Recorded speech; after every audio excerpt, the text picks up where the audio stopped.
हिंदू धर्म में ऐसी मान्यता है कि मोक्ष प्राप्त करने के लिए मृत व्यक्ति की आत्मा को शरीर से पूरी तरह अलग होना चाहिए और इसके लिए एक खुले दाह संस्कार की जरूरत है ताकि मृत शरीर में आग लगते ही आत्मा को आसानी से बाहर निकाला जा सके।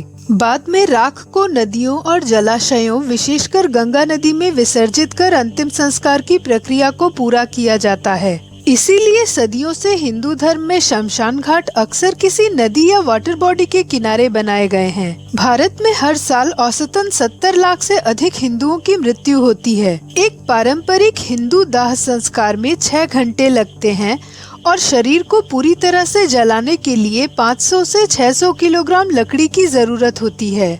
या फिर हम यह भी कह सकते हैं कि हर साल भारत में दाह संस्कार के दौरान 50 से 60 मिलियन पेड़ जलाए जाते हैं, जिसके परिणाम स्वरूप लगभग 8 मिलियन टन कार्बन डाइऑक्साइड या ग्रीन हाउस गैस का उत्सर्जन और एक बड़ी मात्रा में राख का उत्पादन होता है। कई लोग दाह संस्कार के लिए चंदन की लकड़ी का प्रयोग करते हैं, जिसकी IUCN red list status vulnerable है। अब यहाँ मुद्दा यह है कि क्या ये धार्मिक मान्यताएं किसी व्यक्ति को मोक्ष दिलाने में मदद करती हैं या पर्यावरण और जीवित व्यक्ति के स्वास्थ्य पर प्रतिकूल प्रभाव डालती हैं? यदि इन सभी प्रभावों को एक साथ जोड़ें और उन्हें भारत के पैमाने पर रख कर देखें तो हमें बड़े आंकड़े और बड़े प्रभाव देखने को मिलेंगे। न सिर्फ हिंदू धर्म में बल्कि उन धर्मों में भी जहां मृत व्यक्तियों को दफनाया जाता है, वह भी पर्यावरण और स्वास्थ्य के लिए एक संभावित खतरा हो सकता है, क्योंकि भूमि के अनिश्चित उपयोग के अलावा इसमें मृत व्यक्ति के शरीर को अंतिम संस्कार से पहले अधिक दिनों तक संरक्षित करने के लिए अक्सर फॉर्मेल्डिहाइड, मिथेनॉल और ग्लूटाराल्डिहाइड जैसे खतरनाक केमिकल्स के कॉकटेल का लेप किया जाता है, जिसे एम्बाल्मिंग कहते हैं। ये केमिकल्स बेहद जहरीले होते हैं और पर्यावरण को नुकसान पहुंचाते हैं। हर साल करीबन 800,000 गैलन से अधिक जहरीले रसायनों का इस्तेमाल एम्बाल्मिंग के लिए किया जाता है। इसके अलावा डिकम्पोज्ड बॉडी आसपास की मिट्टी और ग्राउंड वाटर में रिस सकते हैं, जो जमीन और पानी को दूषित करते हैं। ग्लोबल वार्मिंग से तापमान में वृद्धि के साथ दफनाने और दाह संस्कार जैसे तरीकों को तेजी से कार्बन उत्सर्जन के कंट्रीब्यूटर के रूप में देखा जा रहा है। वैज्ञानिकों का कहना है कि एक शव का अंतिम संस्कार करने से हवा में अनुमानित 190 किलोग्राम कार्बन डाइऑक्साइड का उत्सर्जन होता है, जो कि एक कार के 756 किलोमीटर चलने से निकलने वाले कार्बन डाइऑक्साइड के बराबर है। तो क्या हम वास्तव में अपने पर्यावरण को प्रदूषित कर रहे हैं?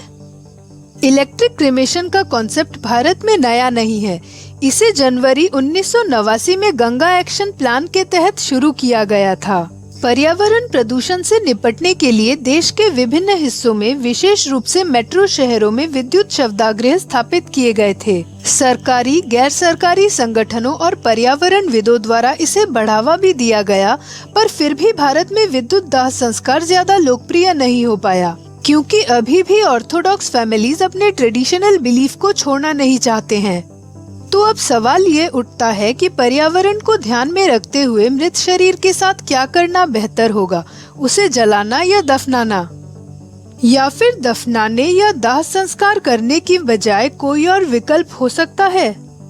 सुनने में यह थोड़ा डरावना या थोड़ा अजीब लगेगा। क्यों न दफनाने या दाह संस्कार करने की बजाय मृत शरीर को मानव खाद यानी ह्यूमन कंपोस्ट में परिवर्तित कर दिया जाए। यह एक प्राकृतिक प्रक्रिया है जो शरीर को मिट्टी में बदल देती है। 2013 में अमेरिका की एक आर्किटेक्चर स्टूडेंट कैटरीना स्पेड ने अपने स्नातक थीसिस में पहली बार इस विचार को प्रस्तावित किया था, जिन्होंने 2019 में ह्यूमन कंपोस्ट को लीगलाइज बनाने में एक महत्वपूर्ण भूमिका भी निभाई थी। कैटरीना स्पेड का कहना है कि यदि आप आखिरी बार पृथ्वी की मदद करना चाहते हैं तो अपने शरीर को कंपोस्ट करने पर विचार करें। मानव शरीर में पोषक तत्व होते हैं। किसान वर्षों से सड़े गले पौधों और मृत पशुओं को कंपोस्ट करते आ रहे हैं, तो मानव शरीर क्यों नहीं? 2019 में वॉशिंगटन ह्यूमन कंपोस्ट की प्रक्रिया को लीगलाइज करने वाला पहला देश बना और जल्द ही कोलोराडो, ओरेगन, वर्मोंट और कैलिफोर्निया जैसे राज्यों ने इसका अनुसरण किया और हाल ही में न्यूयॉर्क ह्यूमन कंपोस्ट को लीगलाइज करने वाला छठा अमेरिकी राज्य बन गया है। कंपोस्टिंग वास्तव में ऑर्गेनिक वेस्ट को रिसाइकल करने की प्रक्रिया है, जिसमें ऑर्गेनिक वेस्ट यानी जैविक कचरे को उर्वरक में तब्दील करके इसका उपयोग पौधों को पोषण देने के लिए किया जा सकता है। यह एक ऐसा वातावरण बनाकर किया जाता है जिसमें डिकम्पोज करने वाले माइक्रो ऑर्गेनिजम्स जैसे बैक्टीरिया और फंजाई पनप सकें। किसी भी रूप में कंपोस्ट बनाना पृथ्वी के लिए अच्छा है। ह्यूमन कंपोस्टिंग, जिसे नेचुरल ऑर्गेनिक रिडक्शन के रूप में भी जाना जाता है, इसी प्रिंसिपल पर आधारित है जिसमें ह्यूमन बॉडी को माइक्रोब्स द्वारा बायोडिग्रेड कर दिया जाता है। ह्यूमन कंपोस्टिंग कैसे किया जाता है, आइए समझते हैं। बॉडी कंपोस्टिंग एक सीलबंद चेम्बर में होती है जो कि वास्तव में 8 फीट लंबा और 4 फीट ऊंचा एक स्टील का सिलेंडर होता है। इस चेम्बर की निगरानी कंप्यूटर और कर्मचारियों द्वारा की जाती है, जिसमें डेड बॉडी को लकड़ी के चिप्स, अल्फा पौधे और स्ट्रॉ की मदद से मिट्टी में सड़ाया जाता है।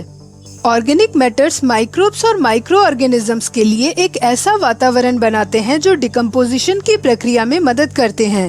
इस प्रक्रिया में बनने वाले गैस को बाहर निकलने से पहले चारकोल फिल्टर से गुजारा जाता है, जिससे बॉडी कंपोस्टिंग चेम्बर से कोई गंध नहीं आती। हड्डियों और दांतों को अन्य उपकरणों द्वारा तोड़कर चूरा बनाया जाता है और वापस खाद में मिला दिया जाता है। इस प्रक्रिया में करीब 4 से 6 महीने लग सकते हैं। ह्यूमन कंपोस्ट या मानव खाद मानव शरीर को पोषक तत्वों से भरपूर मिट्टी में बदलने की प्रक्रिया है। पिछले कुछ वर्षों में ह्यूमन कंपोस्टिंग ने विशेष रूप से युवा पीढ़ी के बीच डेड बॉडी को डिस्पोज करने के लिए एनवायरमेंट फ्रेंडली विकल्प होने के कारण लोकप्रियता हासिल की है। ह्यूमन कंपोस्ट के समर्थकों का कहना है कि लीगलाइजेशन इसका पहला कदम है। अगली बड़ी बाधा सांस्कृतिक और मनोवैज्ञानिक है। अगर हम इंडिया के कॉन्टेक्स्ट में बात करें तो इंडिया में ह्यूमन कंपोस्टिंग लीगलाइज करवाना एक बड़ी चुनौती होगी। भले ही ह्यूमन कंपोस्टिंग एक परफेक्ट तरीका हो मानव शरीर के पंच तत्वों में विलीन होने की।